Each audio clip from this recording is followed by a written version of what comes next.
Hi everyone. Welcome to PIDC 2024 lecture series, episode 1 with me. I'm Sam Unabia. What we're going to talk about is responses and weighing. I want to note that this lecture is particularly curated to novice to intermediate debaters, but there are also advanced concepts as well that are introduced within the presentation. Without further ado, let's start. First thing first, our response is a concept.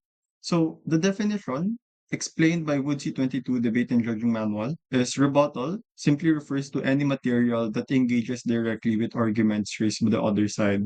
So Woodsy also able to expound what does material that engages actually mean. So it means that speakers are able to demonstrate that the arguments offered by teams on the other side of the debate are wrong, irrelevant, comparatively unimportant, insufficient, inadequate, or otherwise inferior to the contributions of the speaker's own side of the debate. So, based on that definition, then, we can categorize the purpose of response into three particular aspects. The first thing is that it can be a direct attack. The second thing is it can explain their cases comparatively unimportant, which we talk about the relative importance or the common term of metaing the debate. But the third thing is that it can also explain that their argument is insufficient. In particular, the other team wasn't able to prove the burden of proofs in order to complete their argument.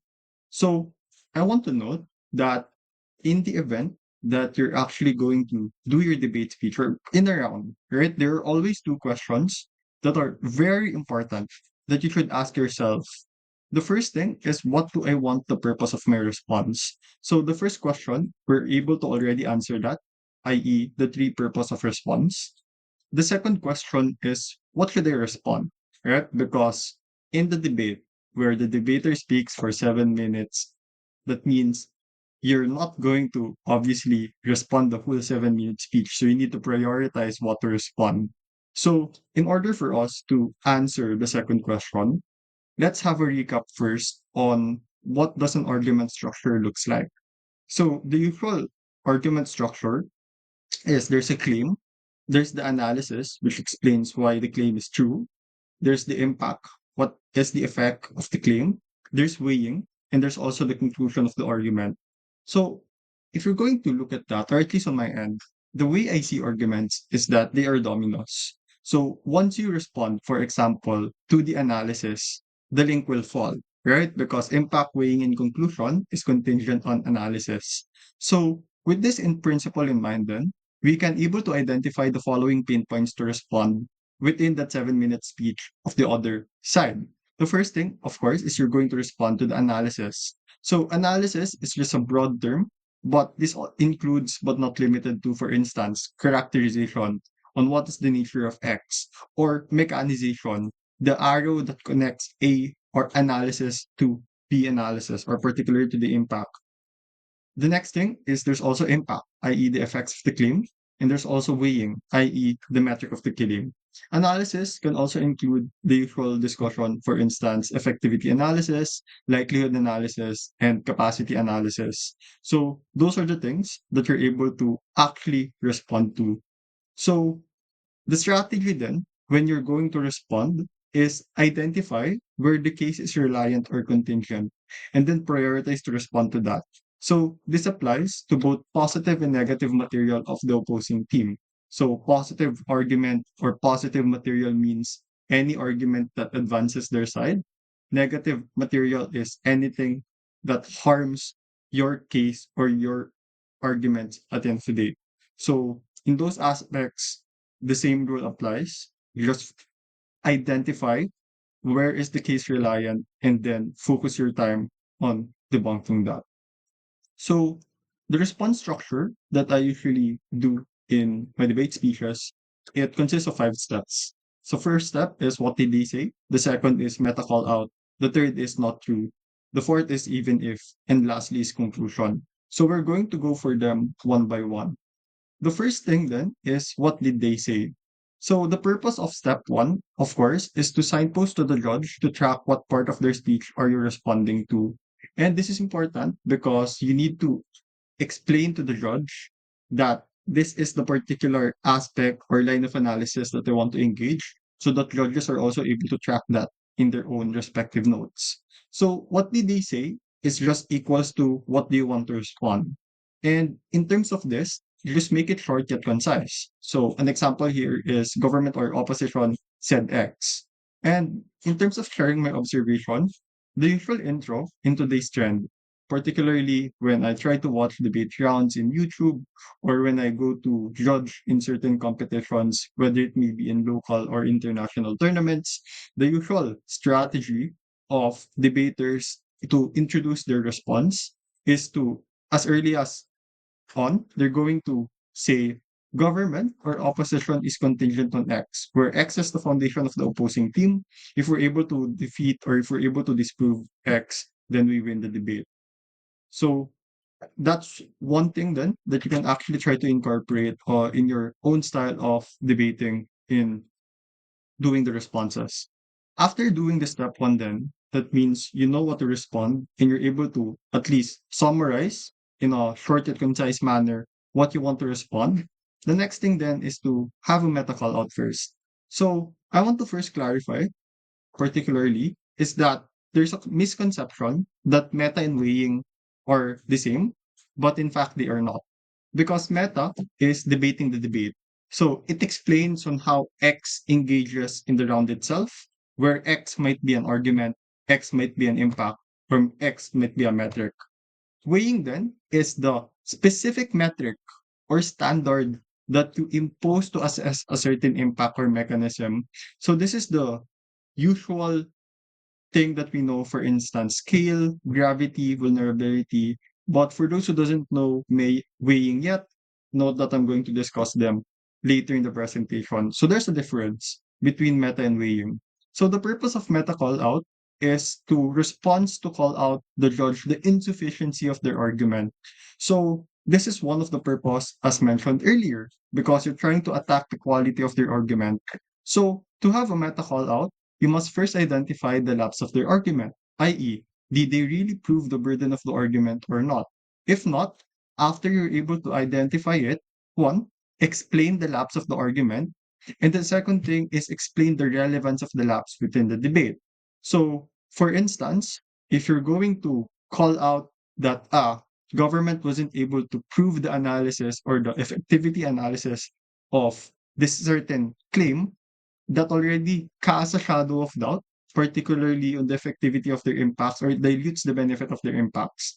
So, sharing my observation, the common call outs that I usually hear in debates, and I hope as a debater then that you're watching this means that you also have an active incentive now to actually protect yourself from call out by building the following things.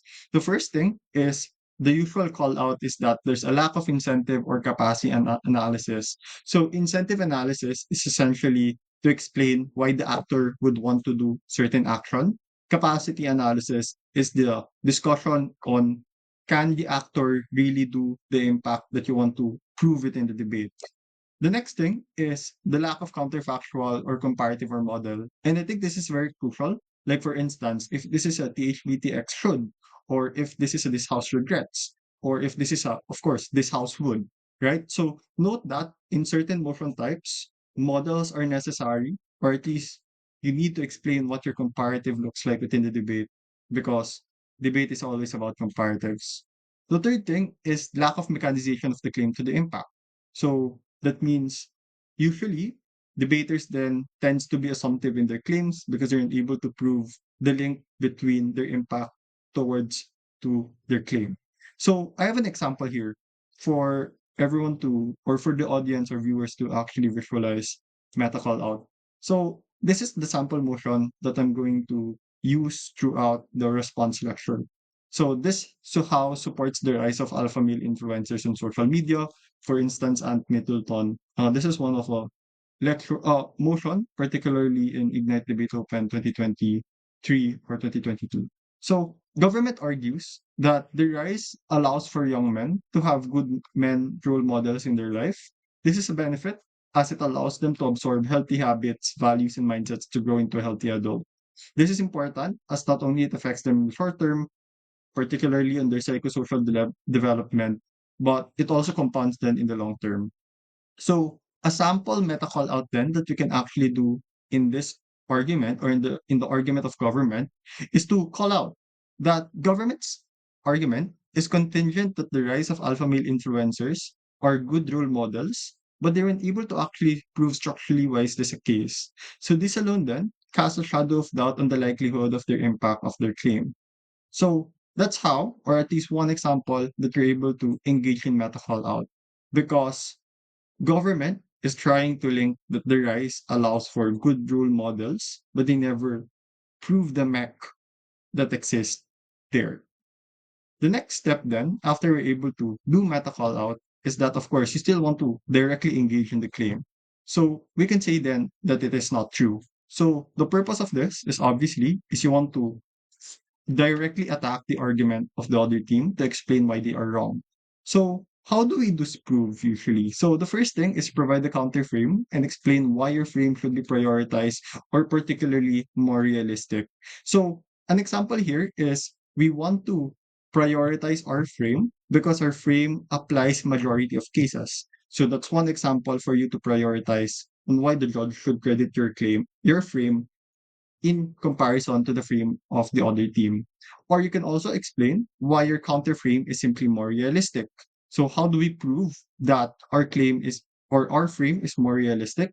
So for instance, you can engage in matter and examples, right? So for instance, if government tries to claim that you know what, China is a strong super economic power, but they never structurally prove why is that the case. So I think a counter frame then easily as opposition is you can explain that China particularly is decreasing in their economic capacity by virtue of one Evergrande crisis, or second because of their decline in population, or the third is because of the policies, particularly the banking crisis that exists in China. So note that in order for you to prove that your frame is more realistic, as debaters, you always need to matter load.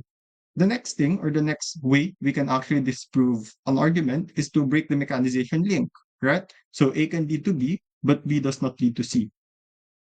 The third is explain why there's no incentive or capacity for X to actually do this. So again, if they want to argue that this specific actor can do X, but you're able to disprove that one X doesn't have any incentive to do this to begin with, or explain that even if X has the incentive, but X does not have the capacity to do this, then it doesn't make sense at the end of the day.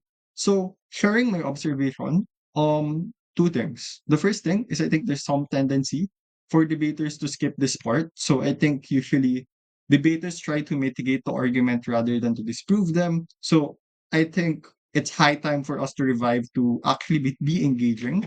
But the second thing is that even if there are some debaters that try to engage in not through discussion or not through response, there's a tendency that they strawman the argument. So don't strawman the argument. So make sure to directly engage in the crux of the material. So based on our example motion earlier, right? The not true response that we can give is that the rise, particularly, is that they are not exposed to good alpha male influencers because the dominant alpha male influencers that young men will see in their social media platforms are those toxic influencers. This is true because one, influencers will engage in radical and polarizing content so that they're able to get engagement in social media. So we're able to explain the incentive. The second thing is that most alpha male influencers basically exist in manosphere, which usually breeds patriarchal, toxic, and radical content through the echo chambers. So that means we're able to counter frame. And the third thing that we're able to, third layer of not true, is that just because they're exposed does not automatically mean that they will integrate it in their everyday life. So that means the mechanization of government is actually lacking because just because the young men see alpha male influencers in their social media doesn't automatically mean that they're going to follow the footsteps or behaviors of that specific alpha male influencer. So government then has the burden of proofs to actually explain why is it likely the case. So that's an example of the not true response. After proving that their argument is not true, of course, we still want to be engaging. So the way we can elevate the debate and increase your speaks, but also make the debate more engaging, is to engage in even if response. So the purpose here is to explain that their case is comparatively unimportant. That sure argument of government might be true, but this even if that's true, then proceed to this. So how do we think even if analysis? So I've shared five ways. So the first thing is you can just like explain that their benefit is symmetric, i.e., you can also get their benefit via other ways, and then you can also explain why other ways are better. The second thing is what usually debaters do is to try to mitigate the argument. So their impact is not that big of a deal as they portray to it to be because government or opposition then is going to run some safety nets to minimize the impact that government wants to argue. The third thing is to flip the argument. So they say that it's a benefit, but actually it's a harm. They say it's actually a harm. You can say that it's actually a benefit. The next thing then is just to explain a negative externality. So negative externality essentially just means that there are other harms that will exist. So even if they are correct to explain that this will happen, the usual intro that I say is that at what cost? And then just like introduce another impact that will happen as a consequence of their analysis in that regard. The last thing is explain the meta of one of your argument, right? So even if they are correct, it's not as important and the material that we're able to provide you, which was X, insofar one, two, three, then that's where you're able to explain uh your meta within the debate. So I'm going to discuss that later. So an illustration here is this. Even if it allows young women or young men, sorry, to have good role models, one, their benefit is not exclusive because there are other ways for them to have role models. For instance, they have their parents or teachers, which are better because they can make them accountable, i.e., there's an active feedback mechanism at the point at which parents and teachers are able to see how their students are able to, or how these young men are able to interact or behave in their everyday life. Comparatively, alpha male influencers cannot check on you because they're just in your cell phone or whatever. The next thing is the meta. So their impact is not as important as our claim. So we explained that our argument, which is X, probably as opposition, you can run that you're going to harm the feminist movement or you're going to harm women then, which is more important for Y reasons. So that's how you can prove that even if their argument is correct, simply your case is just more important. And the third thing is just mitigation, right? Like their benefit is not that big of a deal because not all young men will adopt these values, which dilutes again the benefit of government. So those are the ways then that you're able to engage in even if analysis. So there are five ways again to think. So I hope in the event that you're going to do an even if response in a debate round, you're able to at least have this foundation and ask yourself, can I make the argument symmetric? Can I mitigate the argument? Can I weigh the argument? And the other classifications that I've mentioned in the previous slide. The last step then is conclusion. So in conclusion, the purpose of this is simply as this serves as a meta. So this is to position your response within the debate strategically. So there are two things to always remember when you conclude your response. The first thing is you need to answer the question, what does your response do within the debate? And the next thing is just include a burden push to force the opposing team to engage in the material. So where do you start your speech or where do you position the response? So you position the response. Firstly, you can do it at the start of your speech. So the common examples that I see is no need for fancy intros. Let's proceed to responses. Or there are other debaters then that can do their intro and then just like few responses that are not integrated within my extension. The next is you can also do it within your clashes or issues if you're deputy or whip. So for example, proceeding to issue X, government claims that Y, then proceeds to respond on that specific argument. So that's essentially the first part of the lecture on doing responses.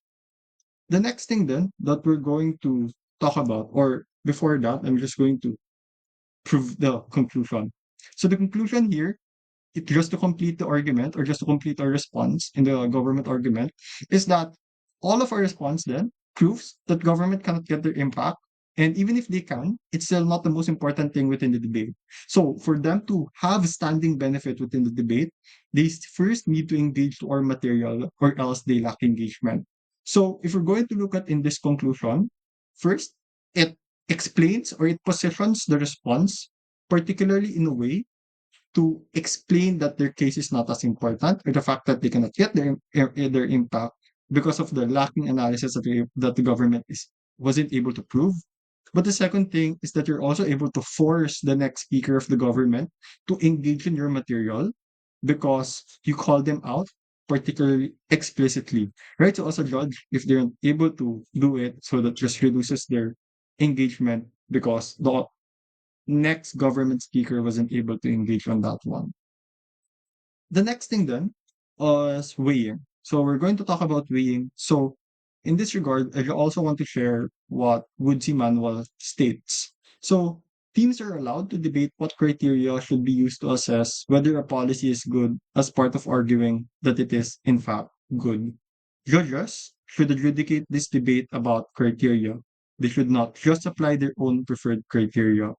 So with this in mind, we can now have at least an understanding on what weighing is. So again, just to differentiate weighing to meta, weighing is the metric or standard imposed to assess a certain impact or mechanism. It answers the question, why should we care about this argument?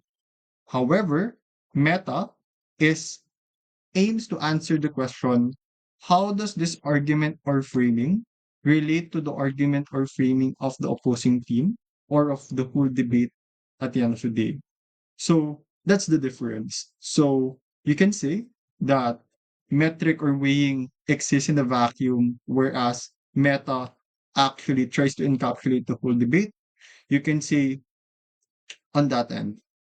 In a debate round, then, it's very crucial to understand the concept of competing framework. So the paragraph that I showed earlier in the slide is that it's a competing framework. So again, judges should not insert their own criteria. They should judge how the debate has happened. So on that end, there are four things. The first thing is there a one criterion or principle that all teams explicitly agree is true and important? If not, is there one criterion or principle that all teams implicitly agree is true and important? If not, is there one criterion or principle that one team in the round has successfully proven to be true and important? And where none of these apply, judge based on what ordinary intelligent voter would take to be important.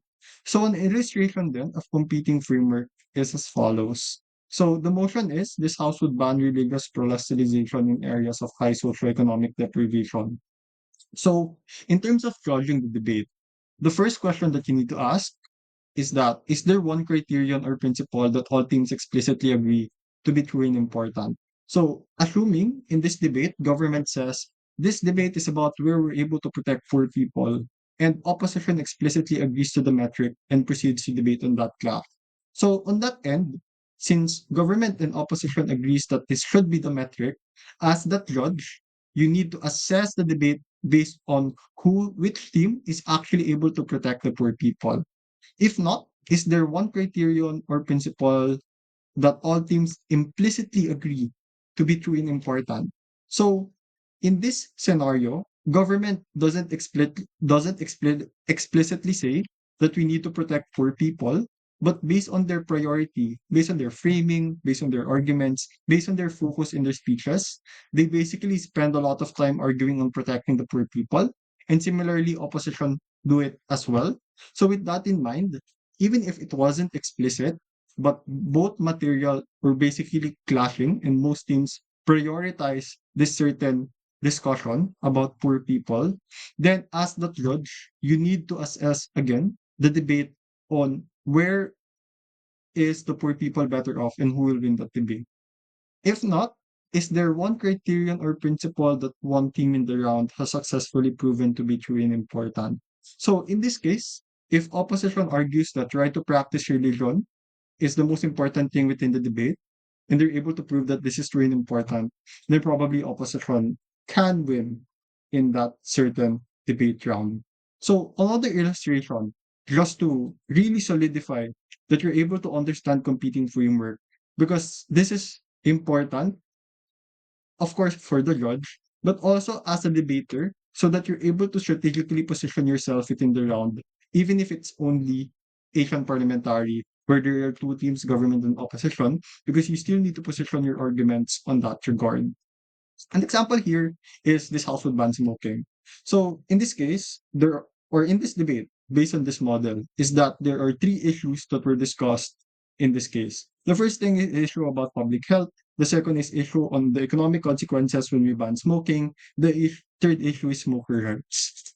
If you're going to look at this picture, you can see that opposition was able to win issue 2 and issue 3, i.e., that probably there are going to be negative economic consequences when you're going to ban smoking, or the fact that smokers still have rights at the end of the day. But what government was able to do within the debate, or in this certain debate, is that they're able to prove that public health issue is the most important thing within the debate, because government is able to have the bigger pie within this picture. So, on that regard, government will win this debate even if they just won the one issue, because they're able to prove that this one issue is more important than the issue 2 or issue 3 within the debate. So, with that in mind, then, the point that I'm trying to get across in discussing and explaining competing framework is it's important so that you're able to position your arguments within the debate, but it's also important so that you're able to understand that it's not about the quantity of issues that you're able to win within the debate. It's really about proving that your case is just more important. So on that regard, now that I'm able to explain competing framework, let's go back to the concept of weighing. So how do we weigh an argument? So there are 8 ways for you to weigh an argument. The first thing is on scale. So that means the number of people impacted. So an example here is if you want to run that, we're able to get economic benefits. This is an important argument because we're able to help a lot of people on scale.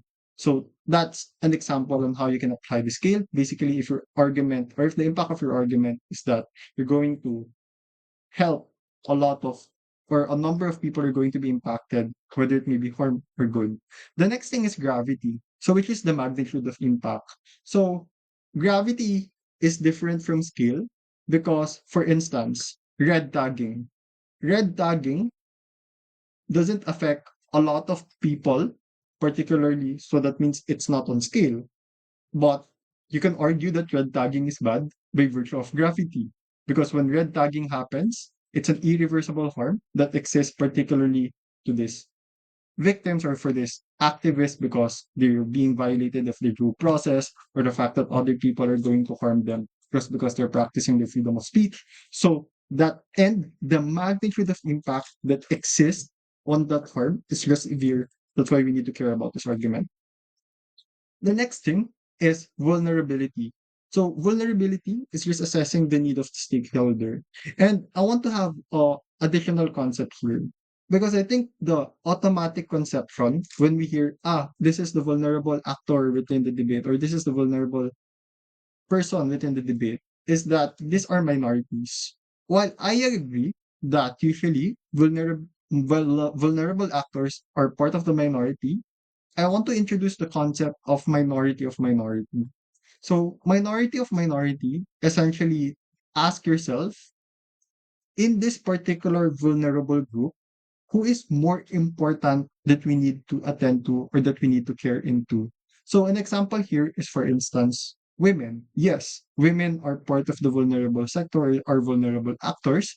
We can even make it better when we apply the concept of intersectionality, i.e., that we care about women of color because they did not consent to be born in this way, but the fact that they born here means that they have the double burden because of patriarchy and racism. That's why we need to care for this specific set of vulnerable actors. Or you can also discuss, for instance, women who are part of lower socioeconomic background in the same way that it's harder for them than to navigate due to lack of finances, but also because of patriarchy. So that's an interesting take, right? Because when you try to run your vulnerable, if you try to weigh your argument in the vulnerable aspect, you can always think about the minority of minority in this specific vulnerable groups. The next thing is urgency. So why should we do this now? So this usually comes in, for instance, you explain that there's a necessity to do this now, for instance, in climate change or in other forms of impacts, by proving that we need to actually do it now at the end of the day. The next thing is sustainability. So we're able to get the impacts in the short term, but also we're able to get the impacts in the long term. Or at the point at which we're able to sustain the benefits, that means it also benefits future generations at the end of the day. The next thing is risk averse. So when we say risk averse, it's just essentially preventing the harm from happening, i.e., we need to do this because even if there are benefits in other side or in government team, we still want to become risk averse on the possible harms that may happen. So it's not worth the risk. The next thing is agency. So agency is how people should have the right to control their life. You can explain why agency is important, because agency is prerequisite to utility, i.e., in order for me to be happy, I need to first, of course, need to have control on how and where and the applications and methods on what can and will make me happy on that certain regard. The last thing is likelihood of impact. So this means it's just certainty. So this is an important argument because we're able to prove that this benefit is likely. Sure, it might not be big of an impact that government might run, but this is a certain impact compared to government side. Probably it's a big impact, but insofar it's an uncertain impact or it's a speculative impact, we should prioritize our case. So that's an example then of weighing metrics that you can choose within your argument. I want to note that in arguing a particular argument, you're not limited to only using one metric or one weighing metric, right? So that means if you can apply scale and gravity, that's good. If you're able to apply gravity and vulnerability, that's also good. So as long as you're able to as long as how would you say this, as long as the impact metric that you're able to use within your argument is applicable and makes sense for an average reasonable person, then feel free to add different metrics on that regard. So now that we know different ways for us to prove that an argument is important, how do we apply the weighing then in these rounds? So again, arguments are dominoes. So you need to ask yourself the following questions, or at least on my end, this is how my thought process when I try to weigh an argument. I want to first ask, is the claim sufficiently proven? I want to first make sure that the way I argue and I'm able to prove my argument within the debate. So if no, make sure to prove your argument first by identifying the burdens of proofs within your argument. After that, if yes, you're able to say and confidently say that your claim is proven, you need to ask yourself then, one, what is the applicable impact metric for this argument? So is it scale? Is it gravity, vulnerability, etc., etc.? The next thing that you need to ask yourself is that is there an agreed overall metric for the debate to be true and important? So did government and opposition agree that this debate is about where is X better off? If yes, then explain how your impact metric fulfills the overall metric and why your impact metric should be preferred. Because I want to note again, in where is X better off, probably government is going to have their own metric or impact metric. For instance, they argue that X is better off by virtue of, let's say, sustainability. So if your metric then in opposition is to explain that X is better off in our side because of gravity, then As opposition, you have the burden to explain why gravity impact metric should be the preference of the judge rather than the sustainability metric of the opposite of the government side. So that's important to meta your impact metric within the debate. If no, then introduce another overall metric. So say that this debate should not be about X. This debate is about Y. And you need to explain first why should this be the overall metric within the debate. So that means you need to prove its importance. And then after that, explain how your impact metric fulfills the new overall metric.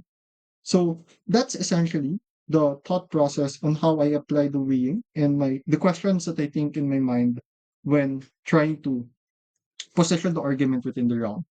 So an illustration here then.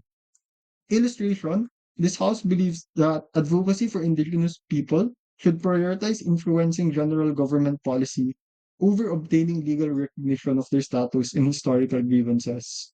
So, government sets the debate that, you know what, this is a strategy debate. The focus then is where are indigenous people likely to get benefits. Government then argues that, general government policy are more likely to be supported or passed by the state because there's essentially a lot of people that are going to support this. So that means there's more buy-in than or incentive for the politicians to actually appeal to this by virtue of their electoral incentives. So with this in mind then, opposition has two entry points. And I want to know, you can do it both. It's not mutually exclusive, right? So opposition then, you can agree on the metric. Like, okay, sure, let's debate on likelihood then.